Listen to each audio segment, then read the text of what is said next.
प्रभात आप सभी को, आप सभी का दिन मंगलमय हो, इसी शुभकामना के साथ अपने डेली रूटीन में अपने कर्तव्य निर्वहन में लग जाते हैं। क्योंकि वीडियो के माध्यम से जो कुछ भी तथ्य आपके सामने रखने हैं, जो कुछ भी जानकारी आपको देनी है, यही एकमात्र संबल है, सहारा है। तो बच्चों, कुछ महत्वपूर्ण स्ट्रक्चर्स जो आप सभी की परीक्षा की दृष्टि से, साथ ही साथ कन्वर्सेशन की दृष्टि से, बातचीत करने की दृष्टि से महत्वपूर्ण थे, जितने भी थे लगभग, कुछ एक आध छूट गया होगा तो उसको भी मैं देखूंगा, भेजूंगा आपको। लेकिन मुझे ऐसा नहीं लगता कि कोई छूटा होगा जो आपके उस परीक्षा के माने जो क्षेत्र है उसके अंतर्गत जो आते होंगे। नरेशन भी बहुत व्यवस्थित रूप से मैंने आपके सामने रखा है, लाइव क्लास के रूप में भी हम उसको पूरा किए हैं। कुछ बचा था तो उसको मैंने वीडियो के माध्यम से आप तक पहुंचाया है। कुछ बातें नरेशन में छुटी हुई थी।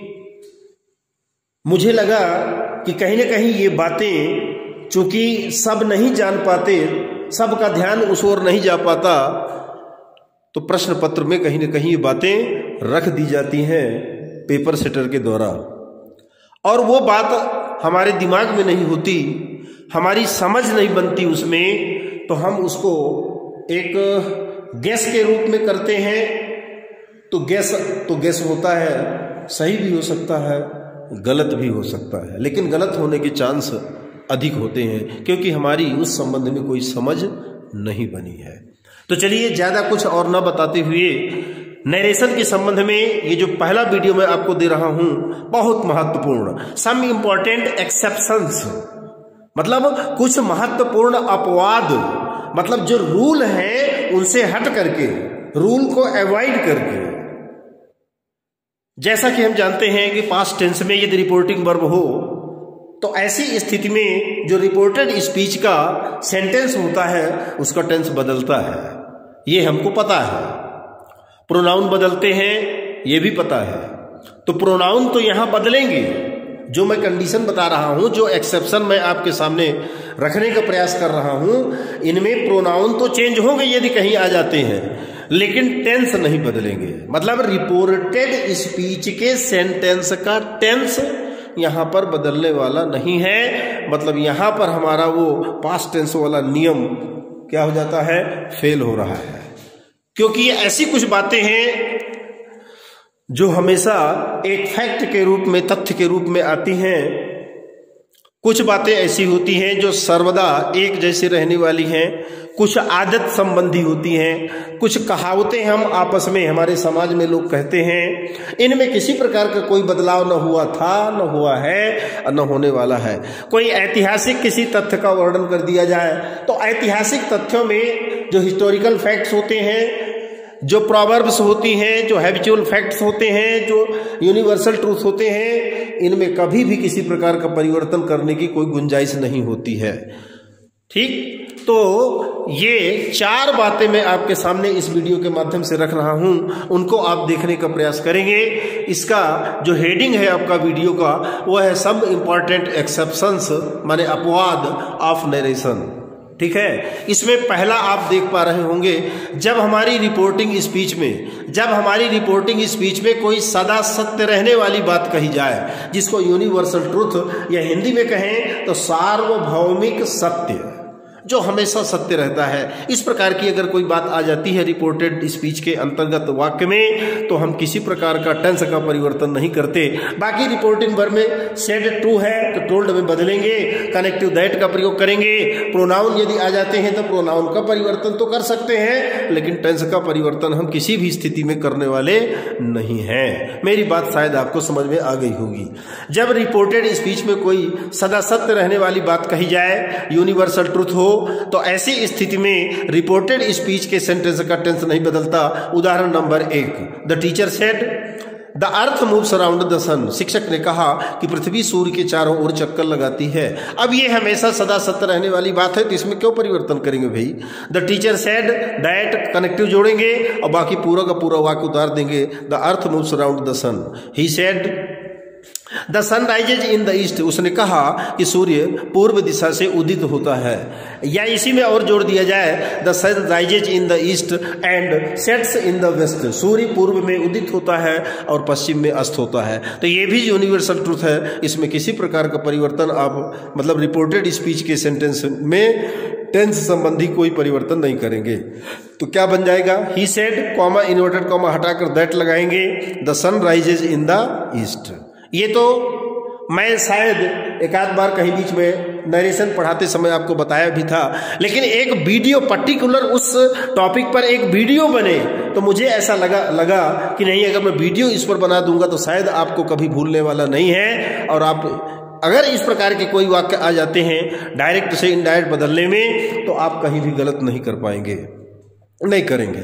दूसरा देखते हैं हेडिंग क्या है आपकी, जब कोई आदत संबंधी तथ्य कहा जाए, हैबिचुअल फैक्ट की बात कोई बताई जाए, है ना, तो उस स्थिति में भी हम रिपोर्टेड स्पीच के सेंटेंस के टेंस में किसी प्रकार का परिवर्तन नहीं करते। कैसे, देखिए, हरी सेड टू रवि, हरी ने रवि से कहा, डॉग्स बार्क एट स्ट्रेंजर्स, कुत्ते क्या अपरिचितों पर, अजनबियों पर भौंकते हैं।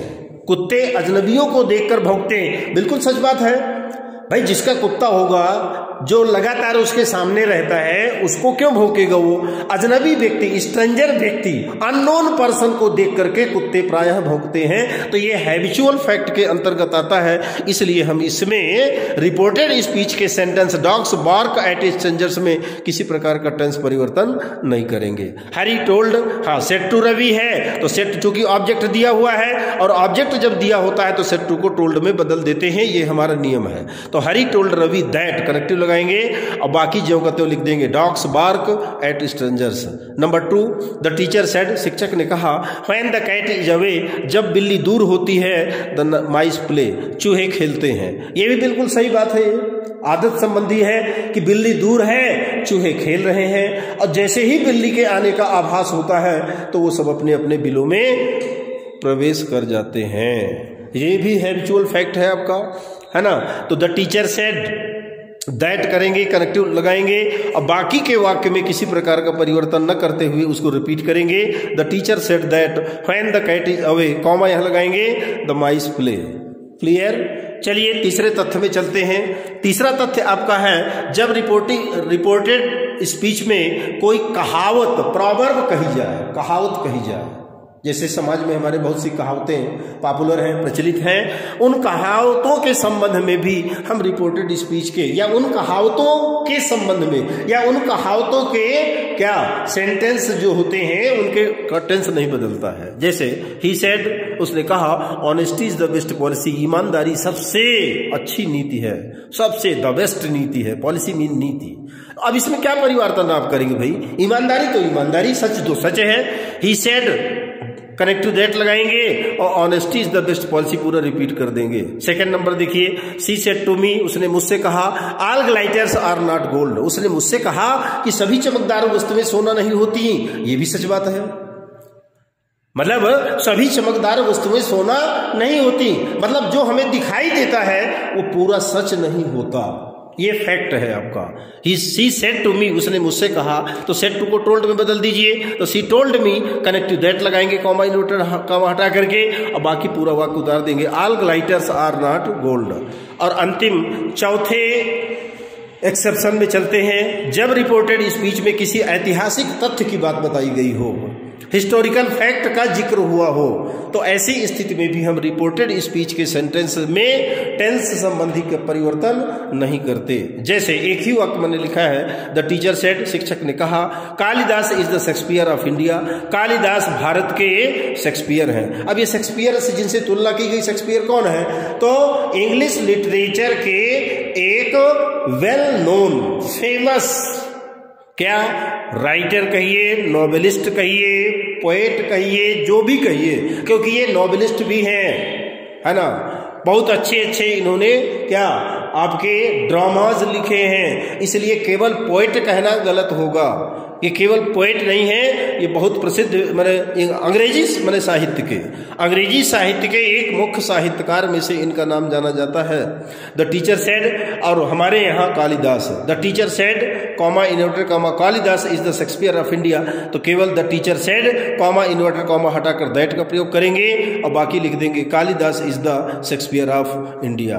तो बच्चों, ये 4 बातें यहां पर मैंने आपके साथ शेयर की हैं। Some important exceptions of narration से संबंधित, जब रिपोर्टेड स्पीच में कोई सदा सत्य रहने वाली बात कही जाए, जब कोई आदत संबंधी बात कही जाए, ये 2 हो गया। तीसरा, जब रिपोर्टेड स्पीच में कोई प्रोवर्ब आ जाए, कहावत आ जाए, और जब कोई हिस्टोरिकल फैक्ट का जिक्र हो, तो ऐसी स्थिति में रिपोर्टेड स्पीच के मतलब इन्वर्टेड कॉमा के अंदर वाला जो भाग होता है, उसका जो सेंटेंस होता है, सेंटेंस का टेंस होता है, वो वही का वही रहता है, एज इट इज रहता है, उसमें किसी प्रकार का परिवर्तन हम नहीं करते।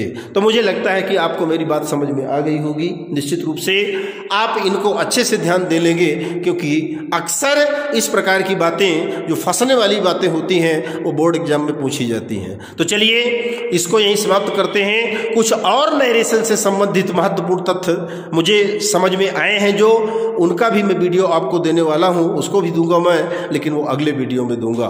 तब तक के लिए आप सभी का बहुत बहुत धन्यवाद।